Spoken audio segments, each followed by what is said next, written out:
No vídeo de hoje eu separei 5 opções de carros extremamente luxuosos, potentes e muitas vezes disponíveis por preços mais baixos que de carros populares no mercado de usados. No entanto, há uma ressalva. Embora possam parecer ótimas opções à primeira vista, a escolha pode se tornar uma grande dor de cabeça dependendo do comprador. E o último modelo da lista vai te surpreender por ser luxuoso, exclusivo, acessível e ainda contar com motor turbo.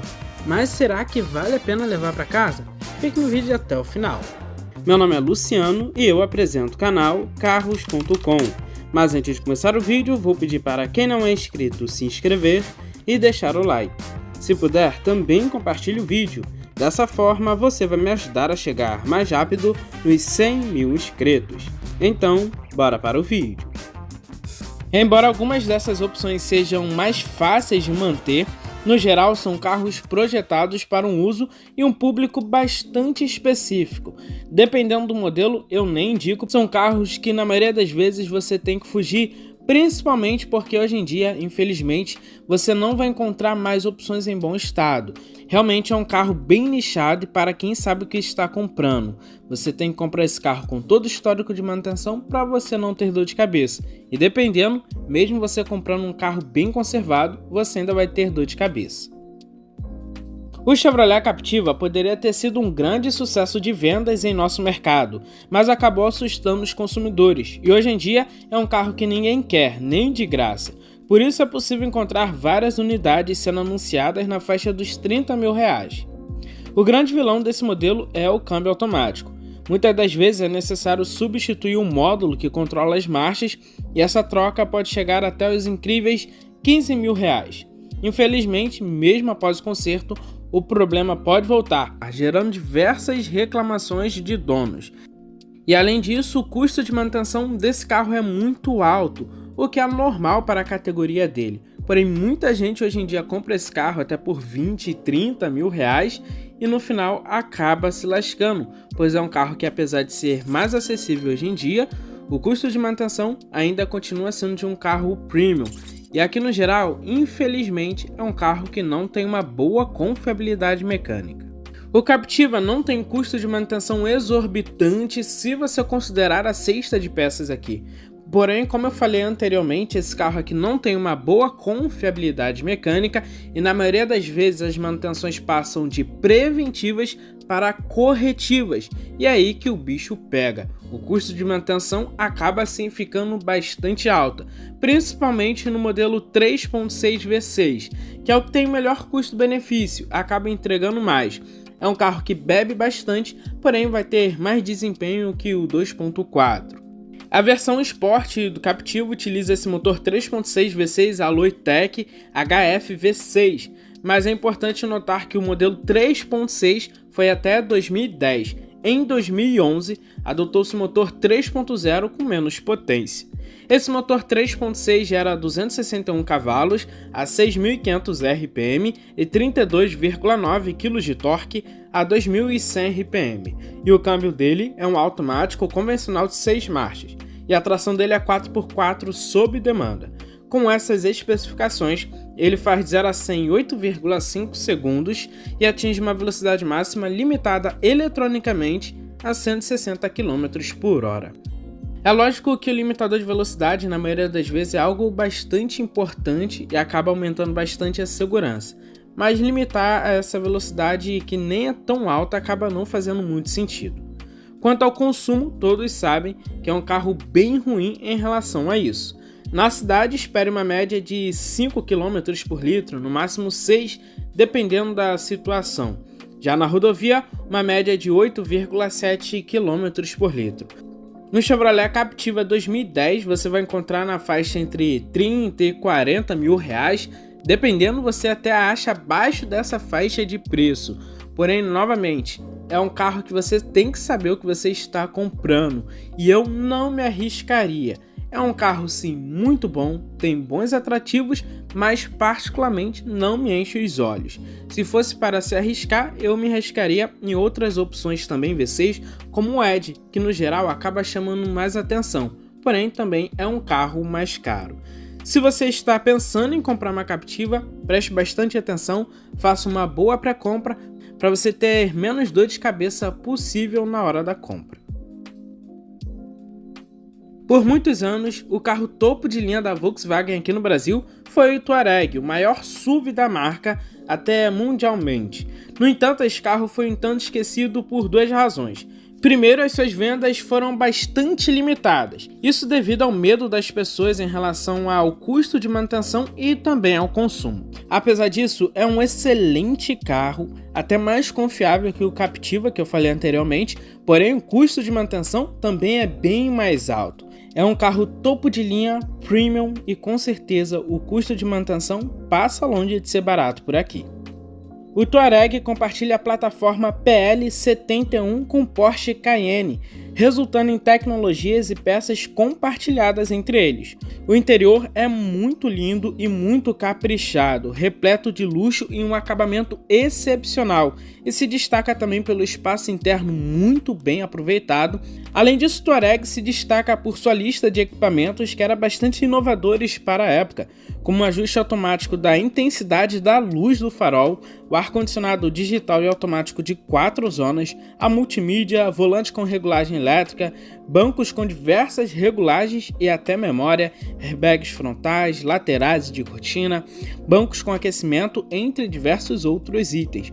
Hoje em dia até podem parecer um pouco mais comuns, mas para a época, lá nos anos 2000, isso aqui era bastante inovação.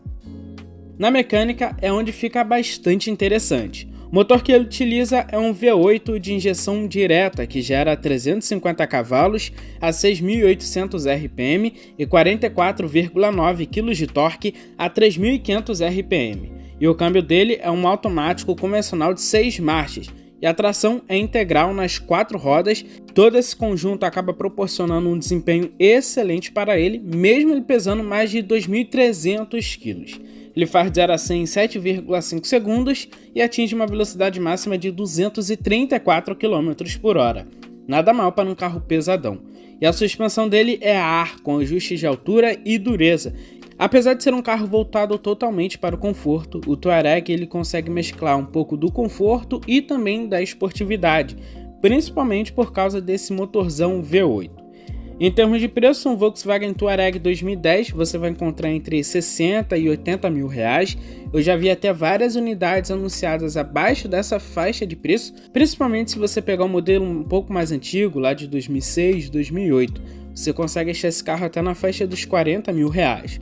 Porém, ele não é um carro qualquer de luxo, não estamos falando de um crossover que tem um motor V6. Aqui estamos falando de um motor V8 e, aliás, é um carro que tem um consumo bastante puxado. Além do custo de manutenção, que é bastante alto, estamos falando de um consumo muito puxado. Na cidade, 4 km por litro. Na rodovia, 7 km por litro. Outra opção muito interessante que eu acho um carro fenomenal é o Volvo S60 de segunda geração. Imagine ter um carro premium por um preço até mais acessível que um Civic. Além disso, mesmo sendo relativamente barato, o S60 oferece uma abundância de equipamentos, tecnologias e um design incrivelmente atual, mesmo já tendo mais de 10 anos de lançamento. Ele tem 3 versões, a T4 com motor 1.6 turbo, a T5 com motor 2.0 turbo, que é o mesmo do Fusion, e a T6 com motor 3.0. Pelo menos aqui na minha região, os modelos T5 e T6 são os mais comuns de se ver, mas aqui surge um ponto bastante crucial. Apesar dos benefícios, essas versões podem ter um custo de manutenção elevados e até tem diversos problemas crônicos herdados da época em que a Volvo fazia parte do grupo da Ford. O modelo T6, por exemplo, adota o robusto motor 2.0 turbo EcoBoost do Fusion, que no geral é um motor bastante robusto, não vai te dar dor de cabeça e tem uma boa confiabilidade mecânica. Mas o problema mesmo está no câmbio Power Shift, conhecido por apresentar diversos problemas e muitas pessoas reclamam até hoje em dia. Para escapar dessas questões, há um modelo T6 equipado com um câmbio iZin, porém o custo de manutenção também é mais alto. No geral, o custo de manutenção é alto, porém você vai levar um carro até mais confiável. A versão intermediária do S60 tem um motor 2.0 turbo EcoBoost, que tem 240 cavalos a 5.500 RPM e 32,6 kg de torque a 1.800 RPM. E o câmbio dele é um automatizado de dupla embreagem, chamado de MPS6, porém nada mais é do que o Power Shift. E em teoria, aqui esse câmbio seria muito mais confiável por ser banhado a óleo, mas ainda assim apresenta diversos problemas, e o custo de manutenção desse câmbio aqui é muito alto.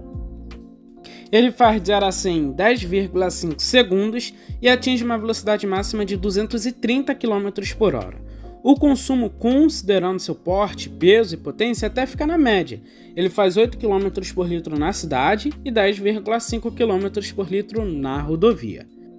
Um Volvo S60 2011, por ser um carro que não passa uma boa confiabilidade mecânica e também é um modelo que não é muito procurado, você vai encontrar ele na faixa entre 48 e 60 mil reais. Por diversas vezes eu também já encontrei esses modelos abaixo dessa faixa de preço, mas também não se sabe como está o estado de conservação. Esse carro aqui, comprando em um excelente estado de conservação, com todo o histórico de manutenção, você já pode até ter uma dor de cabeça. Imagina comprando esse carro sem algum histórico. Mas deixe nos comentários se você teria coragem de levar essa lasanha para casa. O Chevrolet Ômega com certeza é um sedã grande que marcou a sua época, embora muitas das vezes seja esquecido hoje em dia. Este sedã de presença esconde um poderoso motor V6 com quase 300 cavalos e ainda conta com tração traseira, perfeito para quem busca um equilíbrio entre um carro familiar e uma condução um pouco mais esportiva. Ele chegou no Brasil em 2007. Essa geração do Ômega não teve vendas muito expressivas, mas em 2011 surgiu a versão especial Fittipaldi, que inicialmente era limitada a 600 unidades, logo ganhou mais 400, porém com interior preto e dominadas de CD. O motor continuava sendo o mesmo, um Aloitec de injeção direta com 292 cavalos e um câmbio automático de 6 marchas, além de pequenas alterações no para-choque. Essa versão também recebeu um painel um pouco mais moderno. O espaço interno do Ômega é invejável, quanto porta-malas, embora seja mediano, e tem apenas 496 litros, sendo até menor do que vários sedãs médios da mesma época. Mecanicamente, ele se destaca com o motor Aloitec LLT 3.6 V6, compartilhado até mesmo com outros carros, como o Cadillac CTS. Ele gera 292 cavalos a 6.200 RPM e 36,7 kg de torque a 2.900 RPM. E o câmbio dele é um automático de 6 marchas, o 6L50. Oferece opções de trocas manuais. E a tração dele é traseira, uma característica única entre os sedãs grandes da mesma época. Essa combinação permite que o Ômega atinja de 0 a 100 em 6,8 segundos e atinja uma velocidade máxima de 235 km por hora. Quanto ao consumo, considerando que é um carro V6 e pesado, ele até faz boas médias. Dentro da cidade, 6 km por litro. Na rodovia, entre 9 e 10 km por litro. Mas também é um carro que não foca em economia de combustível. Enquanto a confiabilidade, no geral, é sim um carro muito confiável, porém o custo de manutenção é bastante exorbitante, talvez um dos mais caros entre os sedãs grandes daquela época, como a Zira, Fusion, entre outros sedãs V6. O Peugeot 508 outrora foi o ápice da linha da Peugeot aqui no Brasil. Embora algumas pessoas possam até pensar que manter esse carro é um pouco mais complicado, a verdade é que ele oferece uma confiabilidade mecânica acima da média se você fazer todas as manutenções preventivas corretamente. É um carro que você não vai ter dor de cabeça, o custo de manutenção não é exorbitante, ele utiliza o motor THP e um câmbio Aisin bastante popular aqui no Brasil. Então, em relação à mecânica, você no geral não vai ter dor de cabeça. O problema mesmo é em relação a algumas outras peças, como os amortecedores e peças da suspensão em geral. Além disso, tem o seguro e também os acabamentos do carro. Um farol desse carro é muito caro e, além disso, você não encontra com muita facilidade, o que pode levar bastante o preço do seguro. É um carro que, para a época, comparando com os seus principais sedãs 4 cilindros, como o Altima, o Fusion 2.5, o Accord, ele se destacava bastante. era muito completo e oferecia todos os itens de série. Além disso, tinha todo o capricho de um carro da Peugeot, um carro francês, e até hoje é muito lindo, com certeza um dos mais bonitos da sua categoria. Porém, infelizmente, a Peugeot não importou muitas unidades, e hoje em dia até você encontrar fica até mais difícil, já que muitas unidades foram perdidas e muitas outras estão com a manutenção negligenciada. O motor que o 508 utiliza é um 1.6 THP turbo com injeção direta, que aqui ainda não era flex. Ele gera 165 cavalos a 6.000 RPM e 24,5 kg de torque a 1.400 RPM. E o câmbio dele é um i-Zinho convencional de 6 marchas. Ele faz de 0 a 100 em apenas 9,2 segundos, o que não é nada mal para um carro pesado com motor 1.6 turbo, e a velocidade máxima dele é de 220 km por hora. O desempenho do 508 não fica atrás dos principais concorrentes, embora também existam concorrentes 4 cilindros mais potentes, exemplo do Fusion 2.0. O consumo dele, por outro lado, é muito bom. Ele faz médias dentro da cidade de 8 km por litro e na rodovia 12 km por litro. Um Peugeot 508 pode ser encontrado na faixa de preço entre 53 e 70 mil reais. É um carro que infelizmente possui uma péssima revenda e também é bem nichado hoje em dia. Se você comprar, saiba no que você está se metendo. É um carro que vai ter uma mecânica confiável, porém no geral vai ser mais complicado mantê-lo. Principalmente o seguro talvez você nem consiga fazer. Bom, esse foi o vídeo de hoje. Deixe nos comentários se você teria coragem de levar alguma dessas opções que eu comentei. Sinceramente, são carros excepcionais, principalmente pelo preço que eles estão custando hoje em dia. Porém, existem diversos outros fatores que devem ser levados em consideração, como custo de manutenção, consumo, seguro e diversos outros gastos que continuarão sendo de carros de luxo e premium. Forte abraço, valeu e fui!